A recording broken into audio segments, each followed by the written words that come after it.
ರಾಜ್ಯೋತ್ಸವದ ಶುಭಾಶಯಗಳು.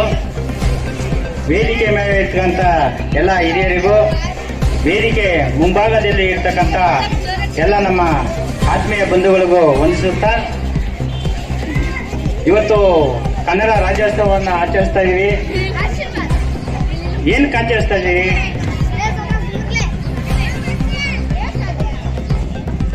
ಕನ್ನಡ ರಾಜ್ಯೋತ್ಸವ ಅಂದ್ರೆ ಏನು?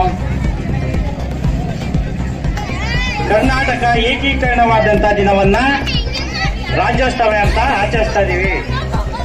ಏಕೀಕರಣ ಅಂದ್ರೆ ಏನು? ಕನ್ನಡಿಗರೆಲ್ಲ ಒಗ್ಗಟ್ಟಾಗಿ ಒಂದಾಗೋದನ್ನ ಕನ್ನಡ ರಾಜ್ಯೋತ್ಸವನ್ನೆಲ್ಲ ಅರಿದು ಹಂಚುವಾಗಿದ್ದಂತಹ ಕರ್ನಾಟಕವನ್ನ ಒಂದುಗೂಡಿಸಿದಂತಹ ದಿನವನ್ನ ಏಕೀಕರಣವೆಂತಾರೆ. ಅದನ್ನ ರಾಜ್ಯೋತ್ಸವ ಅಂತ ಆಚರಿಸ್ತೇವೆ. ಬರೀ ಕರ್ನಾಟಕವನ್ನು ಒಗ್ಗೂಡಿಸೋದಲ್ಲ, ಕನ್ನಡ ಮನಸ್ಸುಗಳನ್ನು ಒಗ್ಗೂಡಿಸಬೇಕು, ಕನ್ನಡಿಗರೆಲ್ಲ ಒಂದಾಗಬೇಕು. ಇದು ನಿಜವಾದ ಅರ್ಥ. ಇಲ್ಲಿ ಯಾರು ಒಂದಾಗ್ತಾ ಇದಾರೆ? ಕನ್ನಡಿಗರು ಒಂದಾಗ್ತಾ ಇದಾರ? ಇಲ್ಲ ಬೇರೆ ರಾಜ್ಯದವರು ಒಂದಾಗ್ತಾ ಇದಾರ? ಇದು ಅರ್ಥನೇ ಆಗ್ತಾ ಇಲ್ಲ ಯಾರಿಗೂ. ಏಕೆಂದ್ರೆ ಇಲ್ಲಿ ಕನ್ನಡಿಗರು ಒಂದಾಗ್ತಾ ಇಲ್ಲ, ಕಿತ್ತಾಡ್ತಾ ಇದ್ದಾರೆ. ಕನ್ನಡಿಗರನ್ನ ಒಗ್ಗೂಡಿಸೋದು ಹೇಗೆಂದ್ರೆ ಅವರ ಕಷ್ಟಗಳೇನು ಅಂತ ನೋಡ್ಬೇಕು. ಕನ್ನಡ ಮಾತೆಯ ಮಕ್ಕಳು ಏನ್ ಕಷ್ಟ ಪಡ್ತಾ ಇದಾರೋ ಅವ್ರ ಕಷ್ಟ ಏನು, ಅವ್ರಿಗೆ ನೆಲೆ ಇದೆಯಾ, ಅದನ್ನ ನೋಡ್ಬೇಕು. ಅದ್ಯಾರು ನೋಡ್ತಾ ಇಲ್ಲ. ವರ್ಷಕ್ಕೊಂದ್ಸರಿ ನವೆಂಬರ್ ತಿಂಗಳಲ್ಲಿ, ಈಗ ಡಿಸೆಂಬರ್ ಅಲ್ಲಿ ಸ್ಟಾರ್ಟ್ ಮಾಡ್ಕೊಂಡಿದ್ದಾರೆ, ರಾಜ್ಯೋತ್ಸವ ಮಾಡ್ತಾರೆ. ಇದು ರಾಜ್ಯೋತ್ಸವ ಅಂತ ಕರೀತಾರೆ.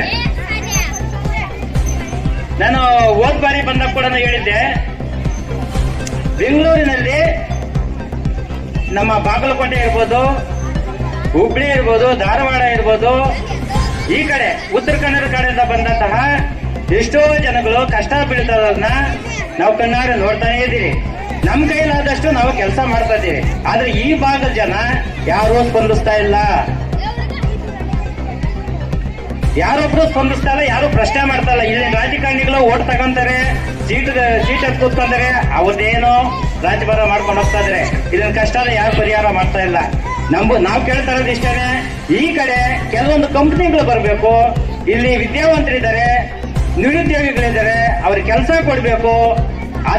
ಅದಕ್ಕೆ ಎಲ್ಲ ಕನ್ನಡ ಪರ ಸಂಘಟನೆಗಳು ಒಂದಾಗಬೇಕು, ನ್ಯಾಯವನ್ನು ಕೇಳಬೇಕು, ನ್ಯಾಯ ಒದಗಿಸಬೇಕು, ಕೆಲಸ ಕೊಡಬೇಕು, ಅನ್ನಕ್ಕೆ ಒಂದು ದಾರಿ ಮಾಡಬೇಕು. ಇದು ನಿಜವಾದ ರಾಜ್ಯೋತ್ಸವ, ಒಗ್ಗಟ್ಟಾಗಿರೋ ಕನ್ನಡಿಗರ ಒಂದು ಗುರಿ. ನನ್ನ ಮಾತುಗಳಿಂದ ಯಾರಿಗಾದ್ರೂ ಬೇಜಾರಾಗಿದೆ ದಯವಿಟ್ಟು ಕ್ಷಮಿಸಿ. ನಾನೇನು ತಪ್ಪು ಮಾಡಿಲ್ಲ, ತಪ್ಪು ಮಾತಾಡ್ತಾನೂ ಇಲ್ಲ, ಇರೋದನ್ನೇ ಕೇಳ್ತಾರದು. ನೀವ್ ಯಾಕೆ ಕೇಳ್ತಾ ಇಲ್ಲ? ನ್ಯಾಯ ಯಾಕೆ ಕೇಳ್ತಾ ಇಲ್ಲ? ಓಟ್ ಕೇಳಕ್ ಬಂದಾಗ ನೀವ್ ಯಾಕೆ ಕೇಳ್ತಾ ಇಲ್ಲ? ಬಹಿಷ್ಕಾರ ಹಾಕಿ, ನಮ್ಗೆ ನ್ಯಾಯ ಸಿಕ್ಕಿಲ್ಲ ಅಂದ್ರೆ ಬಹಿಷ್ಕಾರ ಹಾಕ್ಬೇಕು, ನಾವು ಓಟ್ ಹಾಕಲ್ಲ ಅನ್ಬೇಕು, ಎಲ್ಲ ಆಗುತ್ತೆ. ದಯವಿಟ್ಟು ನೀವೇನು ಸ್ವಲ್ಪ ವ್ಯವಸ್ಥಿತವಾಗಿರ್ಬೋದು, ಅಲ್ಲಿ ಬಂದು ನೋಡಿ ಅವ್ರ ಬಾಧೆ ಯಾವ ತರ ಇದೆ ಅಂತ. ನಾವು ನೋಡ್ತಾ ಇದ್ದೀರಿ, ನಾವು ಕೇಳ್ತಾ ಇದ್ದೀರಿ. ಎಲ್ಲ ಒಗ್ಗಟ್ಟಾಗೋಣ, ನ್ಯಾಯ ಕೇಳೋಣ, ಕನ್ನಡಿಗರಿಗೆ ನ್ಯಾಯ ಸಿಗುವಂತೆ ಮಾಡೋಣ. ಹೊರ ರಾಜ್ಯದವರು ದುಡಿಯೋಕೆ ಬರ್ತಾ ಇದ್ದಾರೆ, ಅದೇನು ತಪ್ಪೇನಿಲ್ಲ.